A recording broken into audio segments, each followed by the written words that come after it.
नमस्कार दोस्तों, ज्योतिष का सफर में नरेश गांधी का सादर प्रणाम। यह हमारा 139वां एपिसोड है जिसका नाम है सरकारी नौकरी या व्यापार। आप जीवन भर नौकरी करेंगे या व्यापार करेंगे? आपकी आजीविका के साधन कौन से होंगे? क्या आपको सरकारी नौकरी मिलेगी या प्राइवेट जॉब मिलेगी? ऐसे ही कई सवालों के जवाब हम कुंडली के 12 स्थानों में से खोजेंगे। पहले के जमाने में कहा जाता था कि उत्तम खेती, मध्यम व्यापार और नीच नौकरी, लेकिन आज के जमाने में जहां खेती थी वहां अब नौकरी आ गई है और जहां नौकरी थी वह स्थान खेती ने ले लिया है। जहां मध्यम व्यापार था वह अपनी जगह पर आज भी अटल है।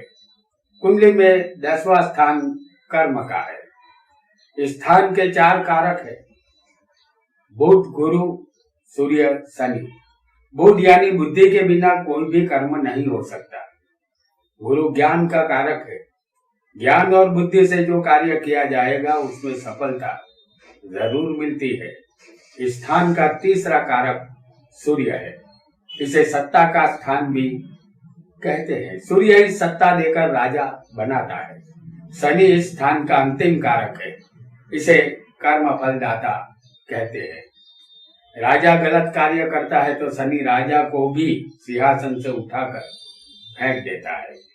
10वां स्थान कर्म का है। आइए जानते हैं, आप सरकारी नौकरी करेंगे या फिर व्यापार करेंगे। सबसे पहले नौकरी के विषय में हम जानेंगे। यहाँ हमने काल पुरुष की कुंडली का लग्न लिया है और बनाई है। इस कुंडली में कर्म और लाभ का मालिक बनेगा शनि, क्योंकि ये लाभ का स्थान है और शनि को सेवक कहते हैं। इस दुनिया में बिना शनि की मेहरबानी के किसी को नौकरी नहीं मिल सकती। किसी भी कुंडली में 6ठा स्थान यानी कि इस स्थान का मालिक बनेगा जो स्थान नौकरी का होता है। इसके मालिक की भूमिका नौकरी में महत्वपूर्ण रहेगी।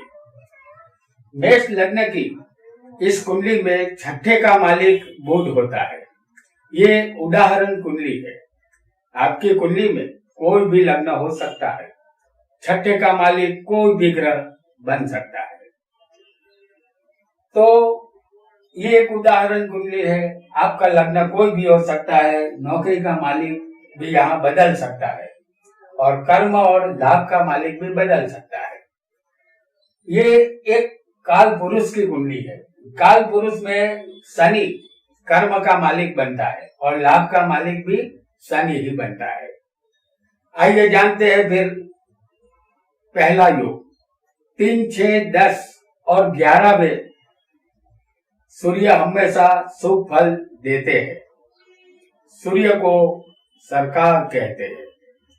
तीसरा स्थान हिम्मत, मेहनत और साहस का है। इस स्थान में बलवान सूर्य जातक को सरकार से जोड़ता है। सरकारी नौकरी मिलने का योग अगर तीसरे सूर्य होगा तो बनेगा। तीसरे, 6ठे, 10वें और 11वें स्थान में सूर्य हमेशा बलवान माना जाता है। अगर किसी को 6ठे स्थान में सूर्य होगा, जैसे हम यहाँ दिखा रहे हैं कि सूर्य अगर किसी को 6ठे स्थान में होगा तो जातक को सरकारी नौकरी अवश्य मिलेगी, क्योंकि 6ठा स्थान ही नौकरी का है। जातक का सूर्य सरकारी नौकरी से आजीविका की शुरुआत करवाता है। अगर किसी को 10वें स्थान में सूर्य बैठा होगा तो ये कर्म का स्थान है। मनुष्य जो भी रोजिंदा कर्म करता है उसका यह स्थान है। अगर इस स्थान में सूर्य होगा तो इस स्थान का सूर्य दिग्बल प्राप्त करता है। यह स्थान कर्म और सत्ता का है। इस स्थान का सूर्य 100% सरकारी नौकरी दिलवाता है। जहाँ तक आईपीएस ऑफिसर बन सकता है या कलेक्टर भी बन सकता है, या जितने भी सरकारी क्षेत्र है जैसे रेलवे, तलाती, पुलिस, स्कूल, यूनिवर्सिटी, डॉक्टरी लाइन, किसी भी क्षेत्र से जहाँ तक सरकारी नौकरी हासिल करके सरकार से जुड़ सकता है। अगर किसी को 11वें स्थान में सूर्य होगा तो ये लाभ स्थान है, यहाँ सरकारी नौकरी का लाभ मिलेगा। ये स्थान नौकरी से गिनने पर भी छठा है और यहाँ नौकरी दूध मलाई की तरह होती है, काफी कुछ खाने को मिलता है। जहाँ तक ऐसी नौकरी पाकर तरोताजा बनता है। अगर इस योग हमने जान लिया है, अब आगे के योग को भी हम समझेंगे।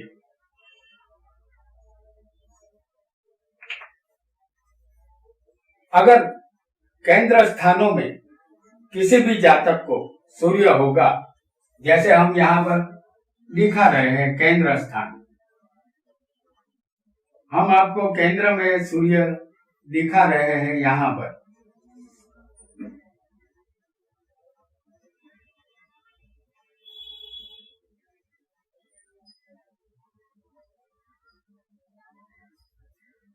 जहां हमने सूर्य दिखाया है उसे केंद्र स्थान कहते हैं। अगर इस तरह किसी को भी सूर्य केंद्र स्थान में होगा, चाहे आपका लग्न कोई भी हो, यहाँ राशि कोई भी हो, लेकिन इस तरह केंद्र में सूर्य होगा तो आपको सरकारी नौकरी मिलने के चांस बढ़ जाएंगे। ऐसा सूर्य का केंद्रीय प्रभाव होने पर होता है। जहाँ तक सरकारी नौकरी के लिए आवेदन करे और अप्लाई करे तो मिल सकती है सरकारी नौकरी। अगर इसी सूर्य के साथ छठे का मालिक भी होगा, जैसे हम दिखा रहे हैं आपको, छठे का मालिक यहाँ कौन बनता है? बुध। तो ये नौकरी का मालिक है, यानी कि नौकरी को देने वाला कहा जाएगा। अगर इस सूर्य के साथ छठे का मालिक जो बुध बनता है, अगर वह भी इसमें शामिल हो गया तो आप सरकारी नौकरी जरूर करेंगे। इस कुंडली में छठे का मालिक बुध है, जैसे हमने आपको सूर्य के साथ दिखाया है। आपकी कुंडली में छठे का मालिक कोई और ग्रह भी बन सकता है, लेकिन छठे का मालिक कोई भी हो जो सूर्य के साथ होना चाहिए, क्योंकि छठा स्थान नौकरी का है। आइए आगे बढ़ते हैं और एक नए योग को समझने का प्रयास करते हैं।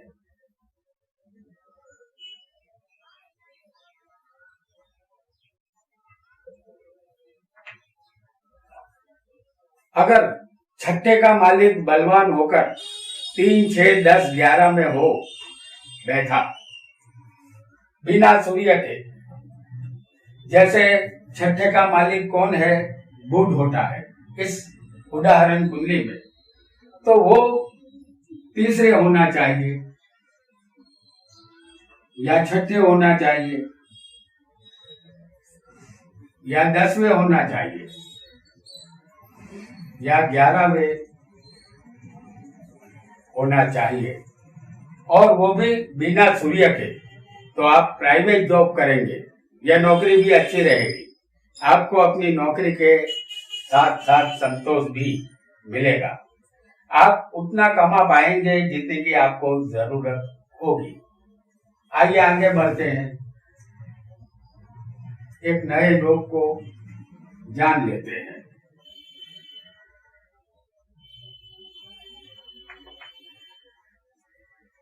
अगर नौकरी के मालिक के साथ छठे मंगल और सूर्य होंगे, जैसे हम आपको दिखा रहे हैं, नौकरी का मालिक कौन बनता है? बुध, और उसके साथ सूर्य होना चाहिए और साथ में मंगल भी होना चाहिए। अगर ऐसा होगा तो आप फौज में जा सकते हैं या पुलिस की नौकरी भी आपको मिल सकती है, क्योंकि सूर्य राजा है और मंगल सेनापति है। आप मेडिकल लाइन में भी जा सकते हैं जो सरकारी हो, क्योंकि सूर्य औषधि का कारक माना गया है और मंगल ऑपरेशन का कारक है। आप किसी सरकारी अस्पताल से जुड़ सकते हैं। आइए एक नए योग को भी जान लेते हैं।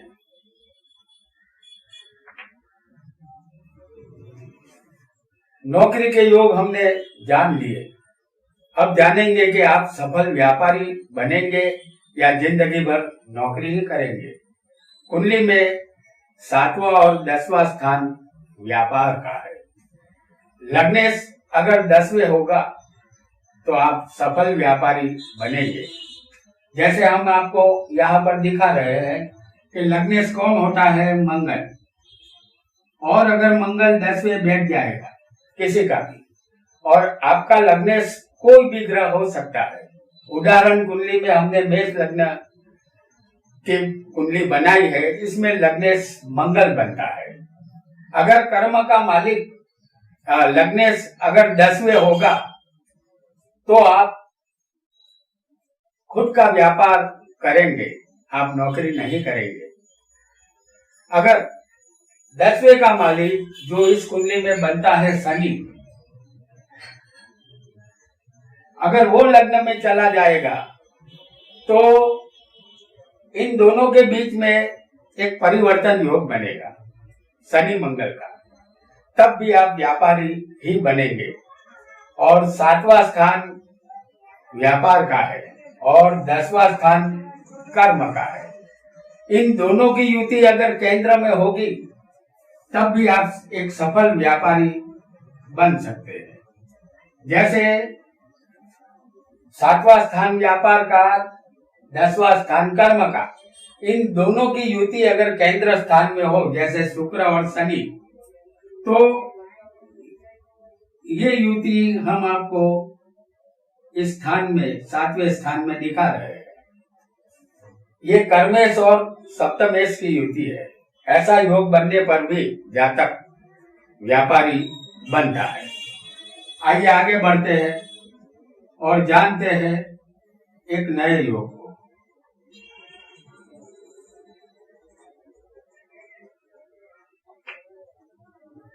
यहाँ हम आपको मीन लग्न की कुंडली दिखाएंगे।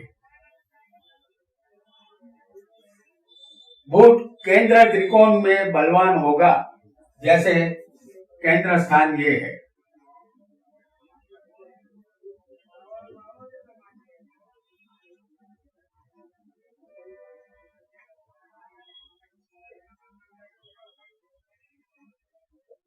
और ये त्रिकोण स्थान है।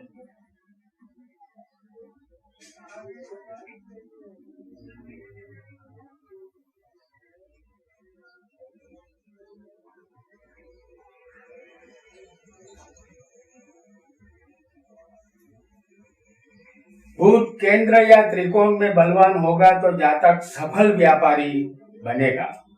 वह अपनी सुमधुर वाणी से सबके साथ व्यापार में अपने संबंध अच्छे रखता है। जातक व्यापार में बहुत धन कमाता है। ऐसा बुध जातक को बहुत आगे ले जाता है। तो दोस्तों, आज हमने नौकरी या व्यापार संबंधित महत्व के योगों को जाना।